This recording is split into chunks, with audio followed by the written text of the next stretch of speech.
ৰূপালী বাইদেউ বোলো আছেনে? ৰূপালী বাইদেউ।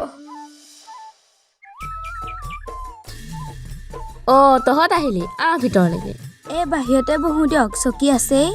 বচোন।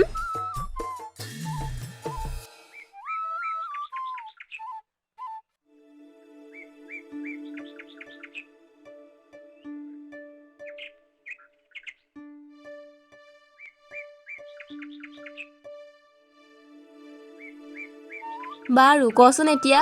পিছে ল'ৰাই হ'বলা আকৌ ফেইল কৰিলে। সকলো ঠিকেই আছিলে অকণমানৰ কাৰণে বেয়া হ'ল। থকহে ফেলে আৰু অকণমান বেছি কম কিনো, নহয় জানো? সেইটো হয় বাৰু। এইবোৰ চাকৰি তাকৰি এষা বাদ দিব দিয়ক আৰু বুজিছে। অততো ডেকা ল'ৰা এনেকৈ চাকৰি বুলি ঘৰতে থাকিলে ঘৰ নচলিব নহয়। আৰু এই ডেকা ল'ৰা এটা এনেকৈ ভাল নেদেখি নহয়।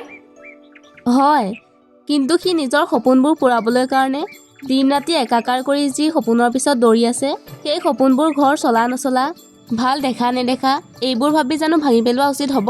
বাদ দিয়কহে, এইবোৰ মানুহক দেখাবলৈ কৰি থকা কষ্টহে। যদি ইমানেই কষ্ট কৰিছিলে অতবাৰ দিলে নহয়, এবাৰ হ'লেওতো চাকৰিটো পাব লাগিছিলে। নহয় তহঁতে বুজা নাই। বাইদেউ আপুনিহে বুজা নাই। মই যি দেখিছোঁ, যিয়ে মানুহক দেখাবলৈ নহয়, যিয়ে নিজৰ ঘৰখনৰ কথা ভাবি দেহপ্ৰাণ ত্যাগি কষ্ট কৰিছে, তাৰহে চাকৰি হৈছে। আপোনাৰ ল'ৰাৰ কাম বুজিছে? এইবোৰ কামৰ ভয়ত কৰি থকা নাটক। চুপ! বহুত ধৈৰ্য ধৰিলোঁ। মোক চম্ভালি কথা কবি।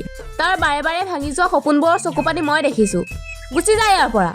কি অভদ্ৰ মানুহে। ব'লা, এইবোৰ মানুহৰ ঘৰলৈ অহাই ভুল। বলকহে, মানুহক সন্মান কৰিব নাজানে অলপো।